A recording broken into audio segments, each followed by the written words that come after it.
చాలా హ్యాపీగా ఉంది సార్. మాకు ఇవాళ డబుల్ బెడ్రూమ్ ఫ్లాట్ వచ్చినందుకు చాలా చాలా హ్యాపీగా ఉంది. 8 సంవత్సరాల కాలం ఇవాళ నెరవేరింది. అసలు మేము ఇలా ఉండిద్ది, ఇలా చేస్తారని మేము అనుకోలేదు. ఇక్కడికి వచ్చాకే తెలిసింది మాకు ఇలా ఉంది అని. చాలా చాలా హ్యాపీగా ఉంది.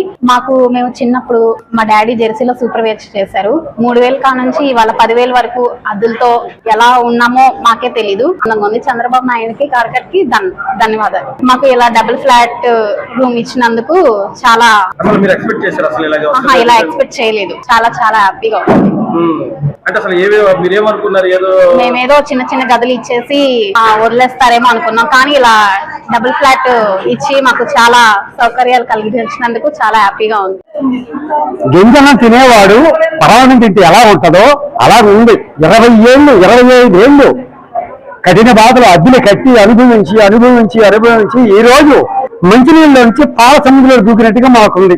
అది మీకు తెలియదు. అద్దెలు కట్టి బ్రతికే మాలాటల పేదల జీవితాలకి అంత వెలుగిచ్చాడు ఆ కూటమి ప్రభుత్వం. ఇప్పుడు మాకు తెలుస్తుంది దానిలో ఆనందం. మీకు తెలియదు. ఇప్పుడు ఇచ్చిన ప్రభుత్వం, ఈ కూటమి ప్రభుత్వం ఇచ్చినటువంటి ఆనందం ఎన్ని ఏళ్ల కళ. ఇల్లు కట్టుకునే పరిస్థితుల్లో మాలాటలకు చేయూతలిచ్చి మా కుటుంబాన్ని బలపరిచి అప్పుడు ఈ గవర్నమెంట్ ఉన్నప్పుడే మాకు అలవాటు చేశారు. తర్వాత జగన్మోహన్ రెడ్డి ఇచ్చాడు, మళ్ళీ గొల్లలు చేశారు, డబ్బులు అన్నారు, అవ్వన్నారు, ఏవో చెప్పారు. ఏమీ మాకేం కలలే.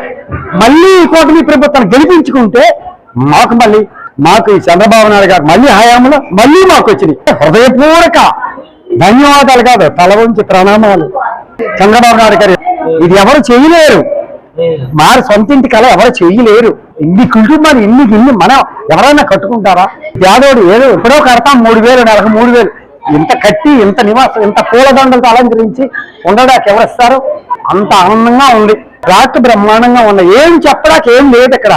ఆనందంలో ఒక్కటే మిగిలింది అంతే.